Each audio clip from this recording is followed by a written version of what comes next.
Thank you for taking a moment to be here. This series is a space for reflection, a chance to explore how everyday experiences connect to the systems around us and how support can reach people earlier, more clearly, and more effectively. We'll be talking about prevention not as a technical concept, but as something that shapes real lives, real moments, and real outcomes. So whether you're listening from a professional role, a community perspective, or simply your lived experience, you're very welcome here. Let's begin. Most of us only come into contact with support services when something has already gone wrong. When stress becomes overwhelming, when finances reach a breaking point, when access to help feels urgent, confusing, or delayed. But what if support didn't start there? What if some of those pressures were reduced before they built up? That's what prevention is really about, but it's often misunderstood. When we hear the word prevention, we often think about healthcare, stopping illness before it starts. But prevention is much more broader than that. It includes reducing stress before it becomes burnout, making systems easier to access before people disengage, addressing inequality before it creates long-term disadvantage, and ensuring environments are safe before harm occurs. So in an everyday life perspective, prevention is about what happens before things reach crisis point. Across Scotland, local councils play a key role in prevention.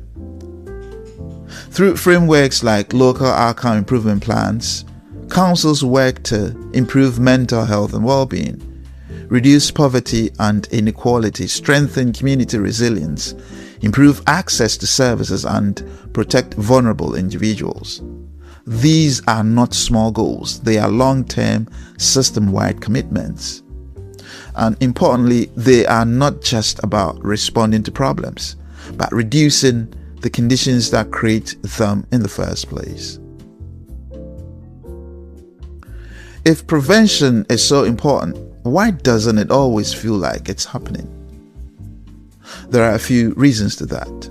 First, prevention often happens quietly in policy, system design, and long-term strategies.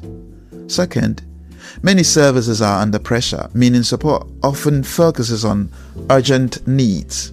And third, people experience systems differently, especially when access feels complicated, support feels delayed, or environments feel difficult to navigate. So while prevention is a priority at a system level, it doesn't always feel that way in everyday experience. Sometimes the gap is not about intention, but about how systems are experienced. For example, a service may exist but feel hard to access. Support may be available but come too late. Processes may work but feel overwhelming or unclear. Over time, these small gaps can build into disengagement, increased stress, and inequality in outcomes.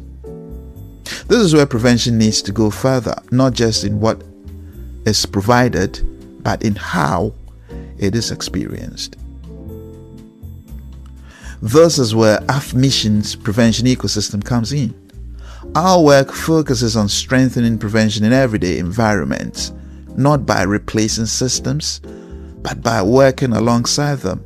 We focus on 4 key areas, which is reducing exposure to digital and cultural pressures that affect well-being, addressing structural inequalities and stigma within systems, improving access, participation, and the experience of navigating services, and strengthening safety, fairness, and accountability in higher risk environments. Together, these initiatives focus on something very specific.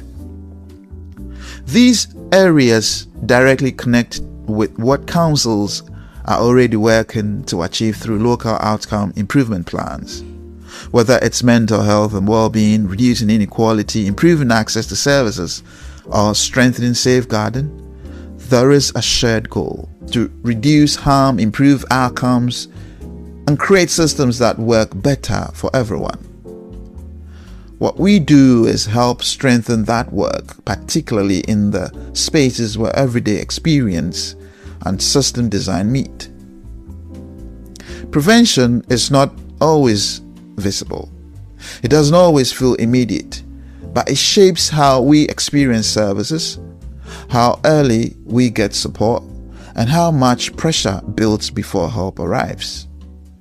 So in the subsequent episodes of this series, we'll explore these ideas further, looking at how everyday experiences connect to wider systems and how prevention can be strengthened in practical ways. Until then, stay preventive.